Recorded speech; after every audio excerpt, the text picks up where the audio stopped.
দেশের সর্ববৃহৎ রাজনৈতিক দল বিএনপি মহাসচিব হবেন ৩ জন। একজন হবেন সাংগঠনিক বিষয়ক মহাসচিব, আরেকজন আন্তর্জাতিক বিষয়ক মহাসচিব এবং অন্যজন দায়িত্ব পালন করবেন প্রশাসনিক বিষয়ক মহাসচিব হিসেবে।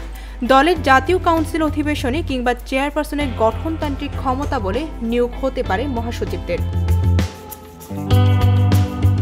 এছাড়াও দলের কেন্দ্রীয় কার্যনির্বাহী কমিটির কাঠামোতে আরও বড় ধরনের পরিবর্তন আসতে পারে। যুক্ত হতে পারে কো-চেয়ারম্যান পদ। তবে এটি শুধু দলের জাতীয় সম্মেলন অথবা জাতীয় কাউন্সিলের মাধ্যমে হতে পারে। এসব বিষয়ে প্রক্রিয়া শুরু হয়েছে।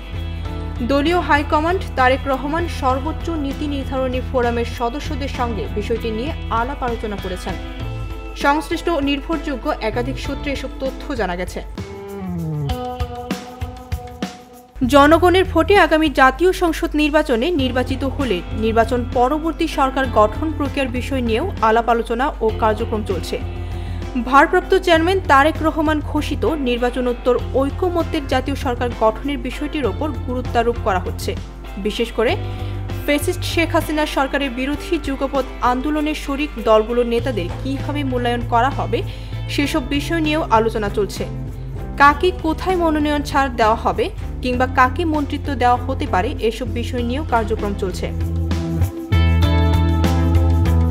এছাড়া দলের ভিতরে কারা মনোনয়ন পাবেন এবং কারা মন্ত্রিত্ব পাবেন অথবা কারা কোন অবস্থানে থাকবেন সেসব নির্ভর করবে সংশ্লিষ্ট নেতাদের নিজ নিজ পারফরমেন্সের ওপর। দলের সব নেতার আমলনামা ইতিমধ্যে হাইকমান্ডের কাছে জমা হয়েছে। এর মধ্যে বেশ কিছু উচ্চ পর্যায়ের নেতার নাম চাঁদাবাজির অভিযোগের খাতায় যুক্ত হয়েছে।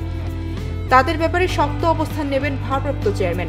তাছাড়া যারা বিগত হাসিনা সরকারের সঙ্গে আতাদ এবং নিজ দলের সঙ্গে বেইমানি করেছিলেন সেসব তথ্য পর্যালোচনা করা হচ্ছে। এ ধরনের নেতারা কোনো অবস্থাতেই এবার মনোনয়ন পাবেন না। অতীত আওয়ামী লীগ সরকারের মন্ত্রী প্রতিমন্ত্রী খালিদ পলক বা আরাফাতের মতো চাটুকার প্রকৃতির লোকদের মন্ত্রী বানানো দূরের কথা, এমপি পদে মনোনয়নও দেবে না বিএনপি। এ ব্যাপারে ভারপ্রাপ্ত চেয়ারম্যানের অবস্থান অত্যন্ত কঠোর। ফলে আগামী সংসদ নির্বাচনে বিএনপির মনোনয়নে নতুন মুখের সম্ভাবনা বেশি রয়েছে।